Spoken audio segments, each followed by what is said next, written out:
Is it worth playing the dirtiest game in history to achieve its greatest moral victory? The world always whispers to us that the good guys win, that honesty is the ultimate virtue. But when you pull back the dusty pages of history, behind those gleaming marble pillars, you see the blood, the betrayal, and the bribery. Pure goodness is nothing but the first bait at a table of wolves. Power is a mass too heavy to be built with clean hands. At this exact crossroads, a man steps onto the stage to hold a mirror directly to humanity's hypocrisy. Niccolo Machiavelli. He saw the truth naked in the dim corridors of palaces and shouted out the law that rulers had only dared to whisper for centuries. Machiavelli said, "Never be honest in a game where others are cheating."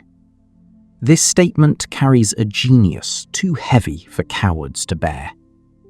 Machiavelli accepted the world as it was, not as it should be.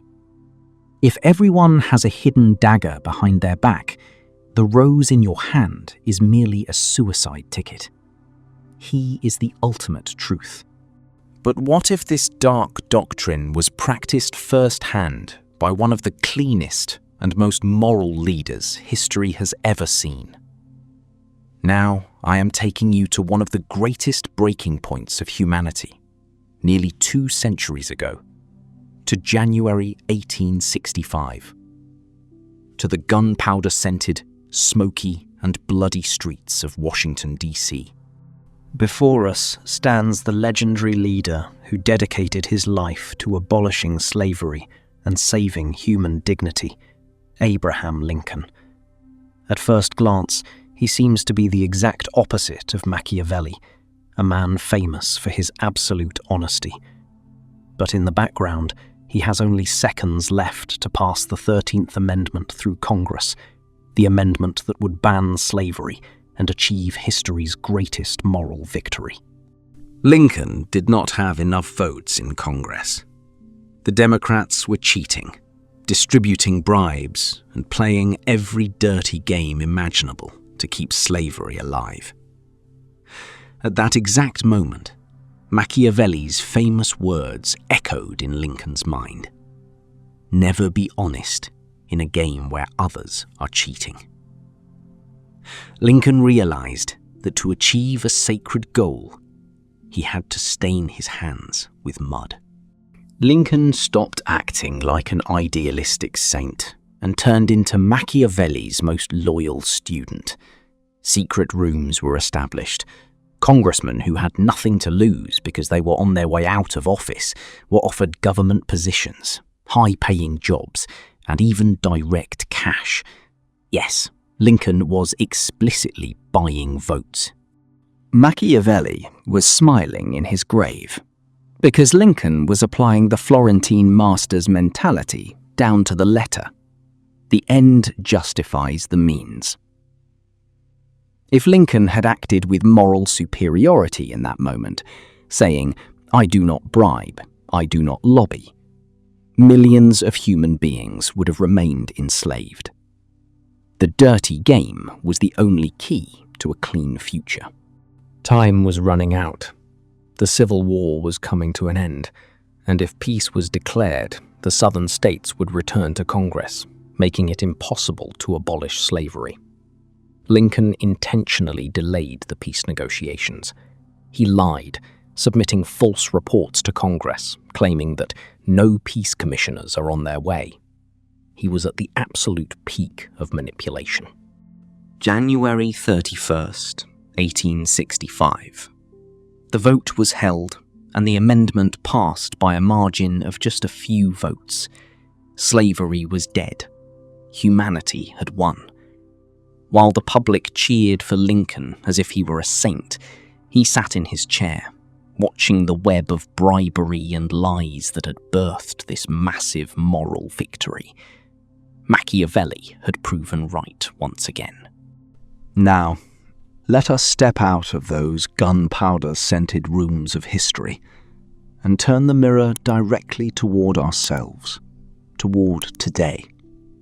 into the very room you are sitting in right now. You view yourself as an honest, virtuous, and clean person, don't you? But how logical is it to still try to remain entirely honest in a game where everyone else is cheating, backstabbing, and cutting corners in business, on social media, and in relationships every single day? Or are you just like Lincoln, entering that dirty game for the sake of a greater purpose? How many times have you bent the truth to advance in your career, to protect your family, or simply to survive? How many times have you told strategic lies? Look in the mirror and remember Lincoln. Could that pure honesty of yours actually be a mask for cowardice? If Machiavelli stood behind you today, he would whisper this in your ear. To remain honest to those who cheat you is not a virtue, it is foolishness. Life is not a charity, it is an arena of power. And when you refuse to play by the rules of the arena, you simply accept your own elimination. Lincoln showed us that being completely Machiavellian turns you into a monster, but remaining completely honest turns you into a victim. Ultimate genius is the ability to play the dirtiest tactics like an instrument, while marching toward the highest moral end. On one side is Machiavelli, the master of raw power and deceit. On the other is Lincoln, who used that deceit as a weapon to save humanity. Both are sitting at the same table, looking at you. Because your life is exactly the congressional floor where this bargain takes place. Honesty is a luxury, my friend. In a world where everyone follows the rules, honesty is the ultimate power. But in a world of cheats, honesty is simply handing ammunition to your enemy. Lincoln was brilliant because he knew exactly when he had to cheat in order to keep honesty alive. Close your eyes and look at that reflection in the mirror one last time. You are standing on that razor-thin line between the cold guilt Lincoln felt while handing out bribes and the divine peace of liberating millions of souls. And now, it is time to face the truth in the comments. Do the dirty lies told to achieve a great and sacred truth make you a hero or just a masked demon? Does power spring from morality, or is morality written entirely in the shadow of power? Choose your side, and I'll see you in the comments.